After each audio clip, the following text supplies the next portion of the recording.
Mainit. Tikman natin kung masarap.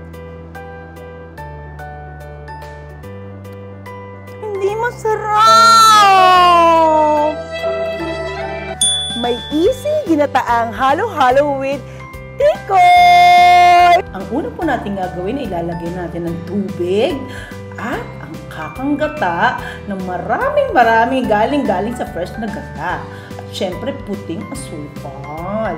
And then haluin natin at pakuluin po natin siya, okay? Yan. Pagkakulo na po, ilagay na po natin ang ating kamote at ube.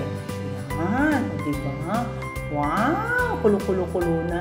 Ilagay naman natin ngayon ang ating fresh na saging with matching love. At ang ganda-ganda ng cutting mo, pare-parehas ang cut. Diba? Beautiful. Like me.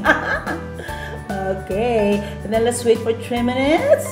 And then, ayan na, naka 3 minutes na. Let us put now our tikoy. Diba? Ang dami nagregalo sa akin ng mga tikoy. So, yung gamitin natin, imbis na bilo-bilo. Diba? And then, haluin lang po natin ng mabuti at takpan. And then, let's wait for 5 minutes. Okay? O, diba? Diba ang ganda ng outfit ko ngayon? Green na green. Okay, tingin ko 5, a 2, a 3, a 4, a 5. Okay, let's open it up now. Oh, yan. Halo ulit. Halo ng halo. Para hindi dumikit. And ngayon, i-add na natin ang ating matamis na langka. Wow, lalo siyang bumabango sa langka. At syempre, hindi mawawala dito ang cook sago. Diba? One of my favorite. Right? Yeah. O, haluin niyo ulit para wag dumikit. O, takpan niyo muna. Ayan, sayawan ng sayawan para mas masarap. Naaamoy ko na siya. Ang bango. So, ngayon, tikman na natin. Okay? Kung talagang masarap ang aking pagkakaluto ng ginataang halo-halo. Mainit. Tikman natin kung masarap. Hindi masarap! Sobrang sarap! Matutuwa rin naman si Richard, di ba? Daddy! Ready na ang iyong ginataang halo-halo with tikoy! Okay, piplating na natin siya.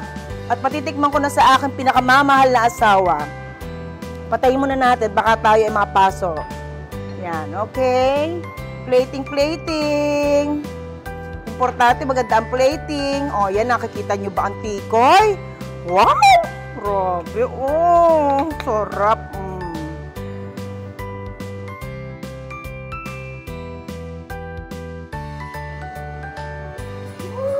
Daddy! Mainit pa. Tikman mo na. Tikoy. Ginataang halo-halo with tikoy.